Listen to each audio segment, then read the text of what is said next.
भारत में कैसे फल फूल रहा है भीख मांगने का कारोबार, कानून क्या कहता है, इस छोटा सा वीडियो में आइए दोस्तों जानने का कोशिश करते हैं। भारत में भीख मांगना सिर्फ गरीबी की वजह से नहीं बल्कि एक संगठित अपराध के रूप में भी तेजी से फल फूल रहा है। बड़े शहरों में ट्रैफिक सिग्नल, रेलवे स्टेशन, मंदिरों पर भिखारियों की संख्या लगातार बढ़ती जा रही है। भोपाल के जिला कलेक्टर ने हाल ही में एक आदेश जारी कर जिले में सभी पब्लिक प्लेसेस पर भीख मांगने पर पूरी तरह से पाबंदी लगा दी है। लेकिन सवाल ये उठता है कि क्या ये फैसला सही है? क्या सिर्फ कानून बनाकर भीख मांगने की समस्या को ख़त्म किया जा सकता है? क्या ये ह्यूमन राइट्स का उल्लंघन नहीं है? क्या ये संविधान का उल्लंघन नहीं है? भोपाल नगर सुरक्षा अधिनियम की धारा 163 के तहत प्रशासन ने अब पूरे जिले पर सभी तरह की भीख मांगने पर सख्त प्रतिबंध लगा दी है। इससे पहले इंदौर में भी ऐसा प्रतिबंध लग चुका है। सिक्किम गवर्नमेंट ने भी इसके ऊपर प्रतिबंध लगा चुका है। भीख देने और भीख लेने पर भी सख्त प्रतिबंध लगा दिया है। इन नियमों का उल्लंघन करने वाले के खिलाफ एफआईआर दर्ज करने जैसा सख्त कदम भी उठाए जा सकते हैं।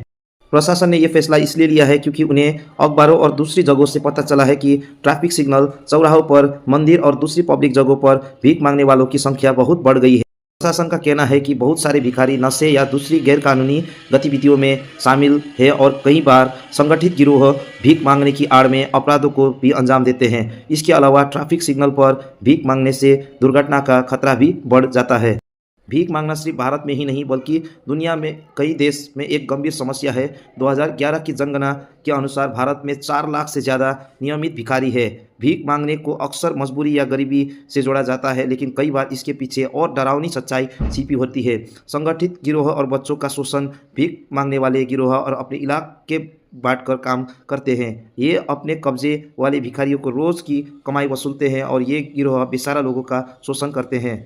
में सबसे ज़्यादा भिखारी पश्चिम बंगाल में है। आंकड़ा का माने तो 81,000 लोग सिर्फ पश्चिम बंगाल में भीख मांगते हैं। पश्चिम बंगाल के बाद देखा जाए तो उत्तर प्रदेश और आंध्र प्रदेश का नंबर आता है सबसे ज़्यादा भीख मांगने भिखारियों की संख्या के बारे में। और पूरा विश्व में देखा जाए तो नाइजीरिया भीख मांगने के नंबर में सबसे आगे आता है। भारत में भीख मांगने पर कोई केंद्रीय कानून नहीं है, यानी पूरे देश में लागू होने वाला कोई एक कानून नहीं है। क्या भीख मांगना अपराध है? दिल्ली हाई कोर्ट ने भीख मांगने को अपराध नहीं माना है। साल 2018 में अदालत ने कहा था कि भीख मांगने पर रोक लगाने वाला पुराना कानून गलत है क्योंकि यह संविधान के खिलाफ है। अदालत ने कहा है कि सबको कानून के सामने बराबरी का हक है और जीने का भी हक है, इसलिए भीख मांगना कोई अपराध नहीं है।